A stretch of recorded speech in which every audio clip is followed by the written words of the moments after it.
پشتی که وزارت خواندن بلند دو ماه سال خواندن یا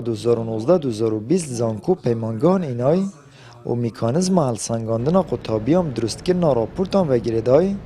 قطابیان بر خدا پرتوکخانه بدرخانیان دهوک و فشارک مازن کفت سر پرتوکخانه اجبر کجیدرین پیتویل بازار و جهندی تر دست نکون روزانه قطابی 400 تا 500 پرتوکانش پرتوکخانه نافبری بشوه خواستند بن پشتی بویا اونلاین و زانکو و پیمانگاه داخازش قطابیا کری که سرکتن آن ناجحبون آوان بجین سر هنده تو راپورت که سر بابت کی چکی تزونی گلک زانکو میده مثلا دهوکی و بس یک مکتب تنه هیل دهوکی اجبیلی مکتب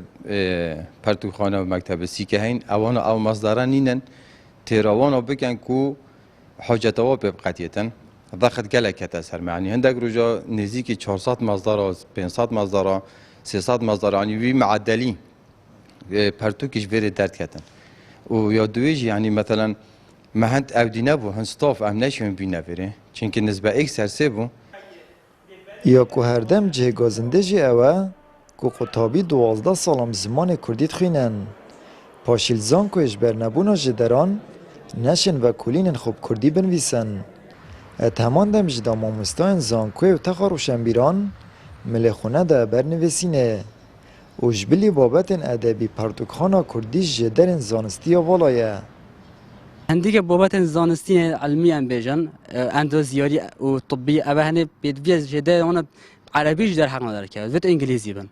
و بابت اداری و بیجن زانست مروایتی و یاسا اوه هنه پتریاج دران نوت زیادتر ادبیشن بیجم تماما عربی تو شب دست خواه بینیم بس کردی گله کیمه و ایدان جدران بو هندک وکولینان از یک شوختایی من وکولینا بو چکنا وکولین من جدرن کردی ندیدنه اگر هبشی گله که من اگر بو مسئله که ادبی بود نویسین بگشتی بیاوت یت اکادمی تخصصی دا یا کیمه مستعد میزان کوی ادگل رزگرتنامه بوانا وکولینت خویت در چونه چی کنیم بس پشتی هنگه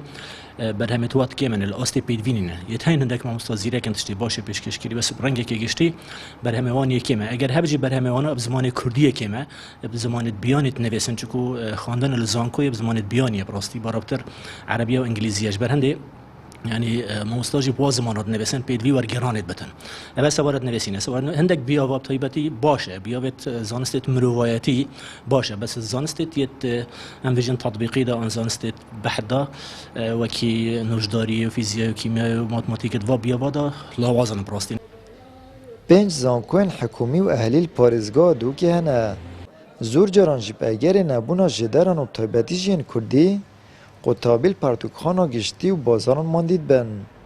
و جدرین پیتوی و تایبتید بیاوین زانستی دا بزحمت دست کون اف چنده جی بوی آستنگ هم بر درست کرنا راپورت و وکولین زانستی شلای قوتابیان و آمد بریفکانی کنال آسمانی پیام دهوک